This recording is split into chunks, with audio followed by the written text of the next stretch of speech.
Okay, my campia unole. My problem, I am a bundi bonwe. Abulon de Hausa. Problem I am a bundi bonwe, Abulon Nigeria. The major problem, bonwe, bo Igbo leaders. Yes. If all the Igbo leaders, how about our problem? How about problem in the Igbo Naya? In fact, how about our greatest and biggest enemy? I went. On the 12th of February, ndị Hausa na ndị Yoruba nwere clash. How about war? Igbo ndị a na-eru na Ibadan. Ọ dị na news jee gụọ ya 12th of February. Ndị Yoruba kenye ndị Hausa ọsọ. Duto na ndị Hausa nwe ofu onye ha gbu ekenye ha ọsọ ọgụ daa.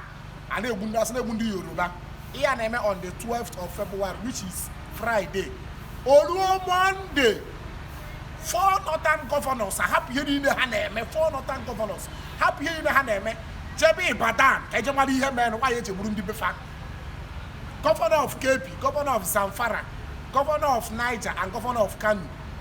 Half everything engagement in the highway. Jebi Ibadan, Jebi Itie, governor of Oyo. Kamali Heje Burundi Befa. Since Abu Bendi, Manubu, Samana, Lagos, Manabanya, how many governors have given him a jebe back? I'm going to have a Bundibu. Mwabalundibu, non a Lagos, now Polonia, to be in a lagoon. Give a governor Simon. Kita, even if none the kind of food for an arco, no now who go my normally on arco, not talk out no goes, Kewano, Kita, phobia, Kita, Posopa. Ndị Hausa na ndị Igbo na-anụ no other ethnic groups. Amago the rape people, these Hausa people, the rape people, these Fulani people. Na Benin City, na Edo, ndị onye Edo ndị Hausa bụ ndị Edo ebe ndị Hausa na-anọ gbuo ndị ha gbu buchasị ebe niile. Nke a bụkwa ndị Igbo mee. Nke eme na Ibadan ọ bụkwa ndị Igbo mee. Nke a bụ other ethnic groups ka a na-afụsị. No nature, no PY ka nwanda Hausa na-aba moto burucha AK-47 na-aba. No nature. Ejide ha life and direct. Ọ dị na news. Ọ bụla ịma nkwụ kịta sị na oje obodo ala ebuka.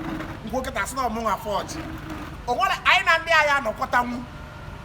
Ọ bụ na our leaders, the so-called our leaders, ma nke bụ eziokwu na-ekwu okwu. Okay. Since IPOB bido mebe protest, ihe bụ normal agitation onye ọbụla ya emenwu. Ha eburube mma, ha ebunubere egbe. Nigeria government kpọọ ha terrorist. Governor Saino, Igbo governors nọ, ancha na ebe a akpọ ha terrorist. Okay. Ndị Boko Haram, ndị bandits, ndị kidnappers, ndị herdsmen, ihe Nigeria government ekuketa apụ nọ ka enye ha ego compensate efa. Ọkwa ndị na-ebu egbe na-egbu mmadụ na-atọ mmadụ a na-afụ the news. One governor pụtasị na why ha ji ebu egbe because na ha nwere security, ha nwere ndị na-eche ha. Lee na anyị nwee security.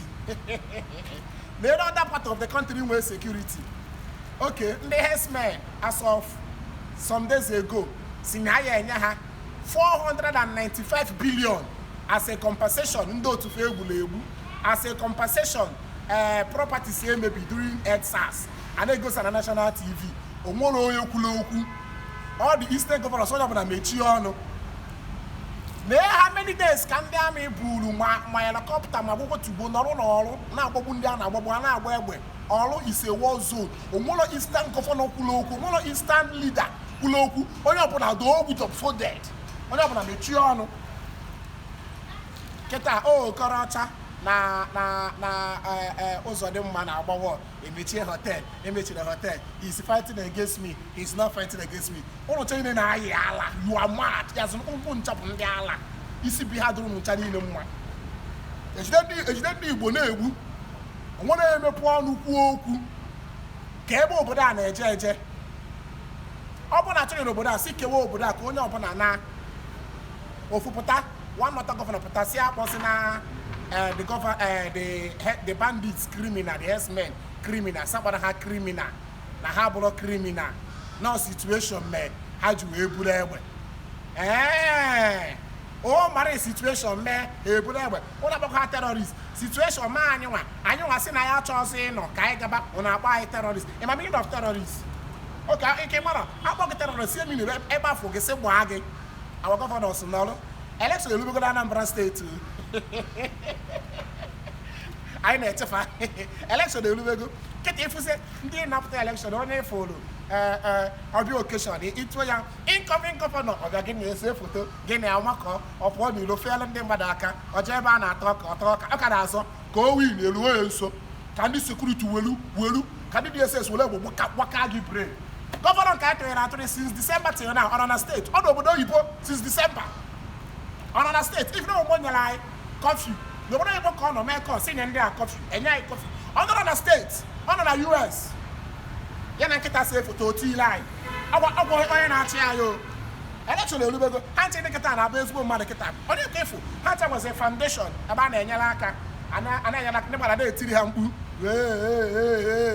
ha napụta gọvanọ ka ha winie tiri mgbu a jere na gọọmenti haus n'ọka ka tọnda gbagbuo gị na ebe a ka a jụọ gị onye ebu anyị na-akwa ọkwọ n'obodo a anyị na-eche ka nsogbu adọrọ ka nsa nee moto nna anya ọ bụ na ife dị mma ama m ndị moto nkwesịrị na-anya tisa ha na moto nna ama na-eji iti moto iri ọ gaba azụ iti ya azụ ọ gaba iru ịpịa start bọnet emepe imechie bọnet butu emepe na ama na-eji nsogbu adịghị